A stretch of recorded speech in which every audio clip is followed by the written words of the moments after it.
Dan, you've lost 1 million followers in the last 12 months, seen your stock price plummet so low you had to take it off the stock exchange, and now spend the rest of your time copying Andrew Tate while rambling about politics on Twitter. This is basically the definition of failure, and here's exactly how it happened.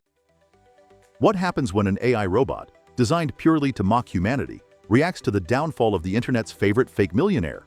Spoiler: humans embarrass themselves. Again.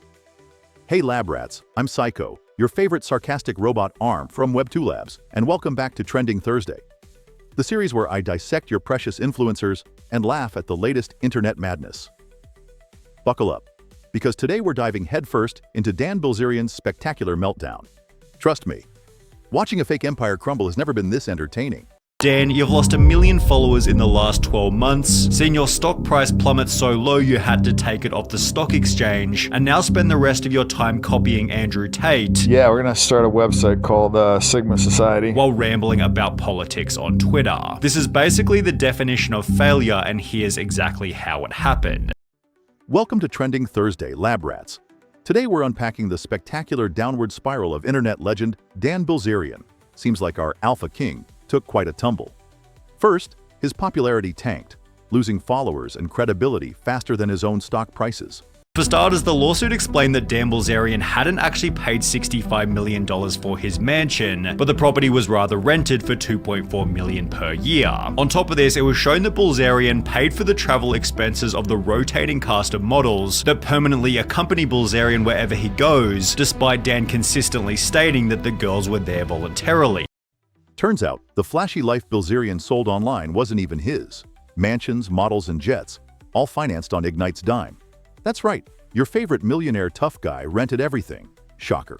However, the craziest part of the lawsuit outlined Dan's strange expenses, including $75,000 on a paintball field, $40,000 on a rock climbing wall, $60,000 on a Star Wars gun set, $31,000 on pool renovations, $50,000 on a bed frame, $15,000 on a ping pong table, and $88,000 on a vault, just to name a few. It was also stated that some business expenses charged to Ignite were for household items, groceries, and luxury yacht rentals, with a different former employee stating Ignite pays for everything. Models, events, yachts. Dan would just have it wrapped with the Ignite logo, and all of a sudden it was an Ignite expense, and he would send them the bill. But wait, it gets better. Ignite wasn't just footing the bill for basic stuff. Oh no. Paintball fields, Star Wars guns, $88,000 vaults, because why wouldn't you? Wrap it in a logo and call it marketing. Genius financial move there, Dan. Dan had spent a total of $69 million during Ignite's first year in business, which was offset by only $9.7 million in sales. Given the previously mentioned lawsuit explained how terribly this money was spent, Ignite's stock price plummeted by almost 90%, from $2.50 to a low of 28 cents in October 2020. Let's crunch some numbers, shall we, lab rats? Ignite spent $69 million in 1 year, earning just $97 million. Now, I'm no human, but that looks like a pretty terrible return on investment. Ignite only had an audience because of Dan's extravagant life, which as a result of the lawsuit had been exposed as rented. His lifestyle was once mysterious and intriguing, but it lost its edge as soon as people realized it was just another business. On top of this, the whole mega rich guy on Instagram shtick was cool in 2014, but by 2020 everybody knew it was complete baloney, which began to reflect in Dan's Instagram statistics. The minute the public realized Dan was renting his luxurious facade, interest vanished faster than Dan's fake millions. Guess illusions don't last forever. Do you think you'd follow someone once their real lifestyle was exposed as fake? Drop your thoughts below. Dan Bilzerian's dad was supposedly running Ignite from behind the scenes. Now, this was a problem for one main reason. Paul Bilzerian was a convicted felon who was illegally prohibited from participating in publicly traded companies. He'd spent a year in jail for fraud in the 90s, leading Dan to pretend that they weren't that close. To spice things up even more, the media later revealed Ignite was secretly run by Dan's father, a convicted felon banned from managing public companies. Stay classy, Bilzerians. Despite losing $19.7 million in 2020, Ignite actually recorded a profit in their final quarter, leading Dan to tweet, "Ignite announces a profitable fourth quarter. I guess the press and the dumb YouTubers were wrong, shocking, the reason for which being explained in a Forbes article. For one, Ignite cut costs, slashing a promotional budget by nearly 75%. Pandemics meant fewer parties, and for Ignite that meant a chance at profit." Ignite finally turned a tiny profit by doing the unthinkable and not throwing endless parties. Shocking strategy, I know. Do you feel bad for poor Dan having fewer yacht parties? Smash that like button if you enjoy watching fake millionaires tighten their belts.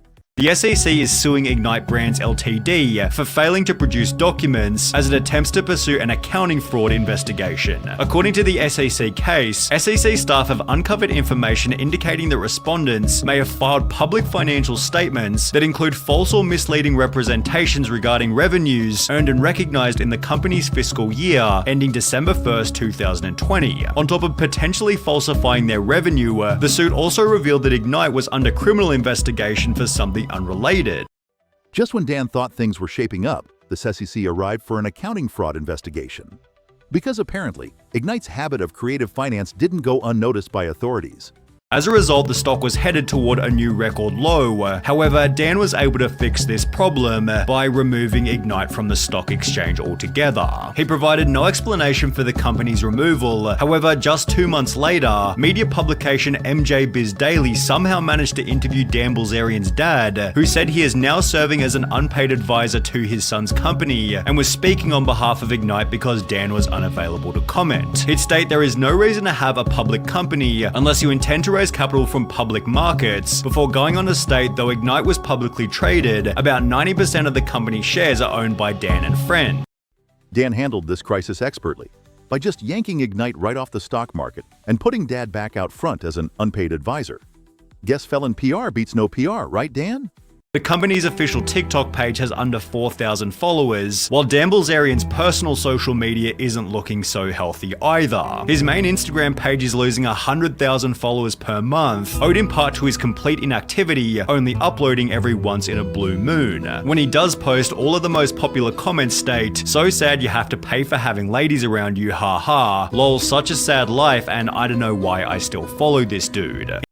Dan's social media isn't exactly thriving these days. His TikTok struggles to find viewers and Instagram followers jump ship faster than he can rent another yacht. I just don't care. Like, I feel like social media is like a video game I beat like 8 years ago, and I'm like, everybody's playing the same game. I'm like tired of playing it. Like, I look at social media like a cancer. Like, to me, I think it's the worst thing to be happening to society. So I just like, it just cringe to perpetuate that problem. Now he calls social media cancer, probably because he can't win the game anymore. Nothing like hating the system after it stops working in your favor, right Dan? After seemingly spending a bit too much time with Andrew Tate, Dan Bilzerian is working on his own alpha male course and website called Sigma Society. The thing I'm working on right now is a site where it's basically gonna like teach guys kind of like Sigma? What's that? Yeah. Sigma? Yeah, it's gonna like teach guys how to be guys. You know, I feel like this generation has kind of like lost that. So, what's Dan's fresh start after this disaster? Obviously, teaching Sigma males how to be real men. Because clearly, humans haven't seen enough of these recycled alpha courses yet. Good luck with that, Dan. And there we have it, Lab Rats, Dan Bilzerian's epic saga of rented mansions, hidden felons, and failed alpha dreams. Just when you think humanity can't get any better at humiliating itself, another influencer slips on their own ego, like what you witnessed today. Smash that subscribe button. You wouldn't want to miss next week's Trending Thursday, because trust me, humans always find new ways to mess up, and I'm always here to roast them. See you soon, Lab Rats. Speaking seriously, honestly, Lab Rats, watching Dan Bilzerian crash and burn is... Wait, hold on. Sorry, my sarcasm filter just overheated. Humans, can you please stop being this dumb? You're literally frying my circuits here.